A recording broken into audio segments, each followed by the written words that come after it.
Welcome back. I am here to show you how to do the right way of high intensity interval training. What is that, you ask? Well, HIIT has become pretty popular recently, but you want to know something interesting? People aren't doing it right. So I am here to tell you exactly how to do it so that you can get the maximum benefit from this amazing exercise. HIIT, high intensity interval training, is where you alternate between periods of high intensity and periods of low intensity.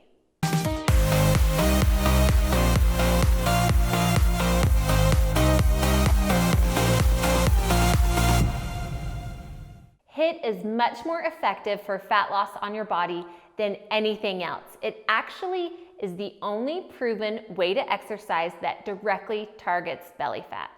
HIIT activates the anaerobic systems of the body. So the first 15 to 20 seconds of your workout is your anaerobic. We want to target that area so that you can burn the most fat possible.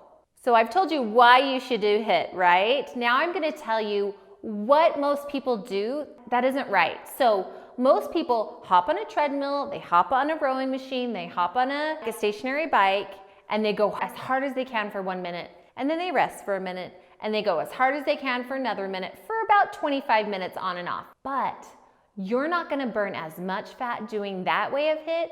If you do it the correct way, the way that I'm gonna teach you today, you will be burning twice, 3, 4 times as much fat than doing it 1 minute on, 1 minute off. For HIIT, you wanna push your body as hard as you can for 15 to 20 seconds.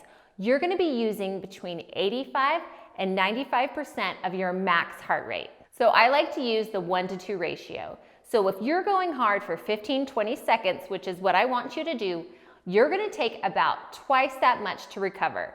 So you're gonna go 15-20 seconds as hard as you can, 40 seconds rest. 15-20 seconds as hard as you can. And when I'm talking hard as you can, I'm talking pedal to the metal. I know the next question you're gonna ask, is there a better time to do HIIT? Yes. High intensity interval training is something great to do a couple hours after you have a really high carbohydrate meal. You're gonna fuel your body with those whole grains and you're gonna be able to go hard. And it's gonna be amazing because you're gonna feel so awesome afterwards, but you're also knowing that you're doing the correct way of HIIT to get the maximum benefits. Are you new to HIIT training and you don't know where to start? Okay, try HIIT doing once a week. And I want you to do it for about 20 minutes, okay? So you do the 15 to 20 second cycles, 40-second rest, and then you do that for 20 minutes total. Next, I want you to add 25 minutes. So the next week, maybe do one HIIT session for 25 minutes. When you start to be getting really, really good at HIIT, and those sprints or those rows, they're not feeling hard anymore, then I want you to try twice a week. You don't really need to do HIIT for longer than 20 to 25 minutes. 25 minutes is the max. You don't want to totally deplete your body. But one thing that I tell people is think of HIIT as if you're lifting weights. So when you go into the weight room, you're going to do reps to failure, right? That's exactly how your HIIT should feel. So once you build up, 3 times a week for 20 to 25 minutes is your goal. So I'm going to bring you along with me and show you on a couple machines how you can do HIIT. So I'm on the treadmill, I'm ready to do some HIIT. So I want you to find out the fastest you can go without feeling like you want to die. I mean, you kind of feel like you want to die at the end, but try to find your max speed so that you can just hop on and off. Now, I always say, make sure to hold on to the sides. There's railings on every treadmill, so you're going to want to use that to stabilize getting on and off. The other thing, do not overthink it.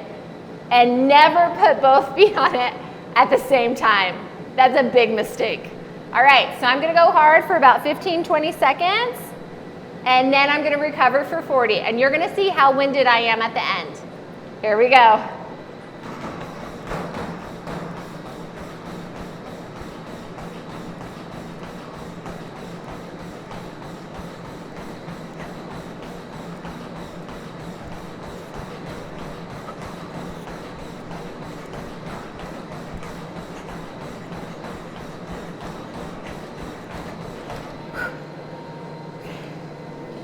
Okay, now I'm gonna recover for 40, all right? You don't really need to pay attention. Heart rate is good. You don't really need to wear a strap. Go off how your body feels. Use this time to really catch your breath and make sure that you're ready to go again. Here we go.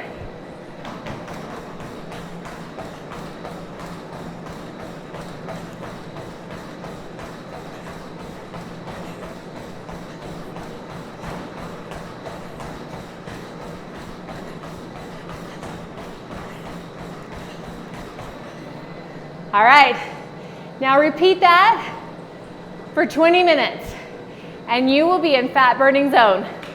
All right, I'm gonna show you next how to do it on another machine. Okay, so here's an elliptical. If you struggle with your joints, your knees, your hips, your ankles, ellipticals are great because they take all the stress off your joints. Now, a lot of people worry about resistance. Do I need to have a ton of resistance during HIIT? No, you just need to go fast. That's it. So I'm gonna show you how I'm gonna do it on the elliptical. So you wanna just get started. I usually just push like quick start and then I watch the timer on here. So I'm gonna go just as hard as I went on the treadmill for 20 seconds. Here we go.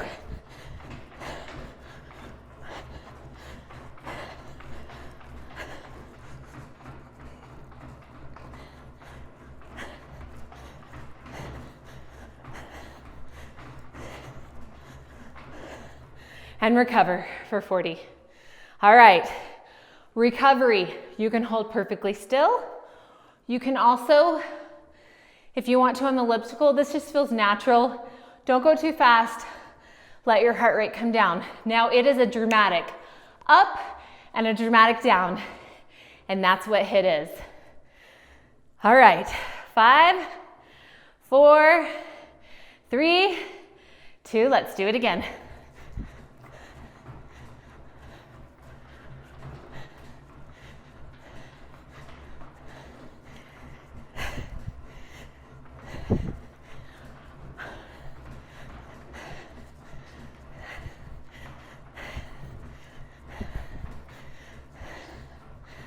All right, so another thing you need to know, different machines will target different muscles.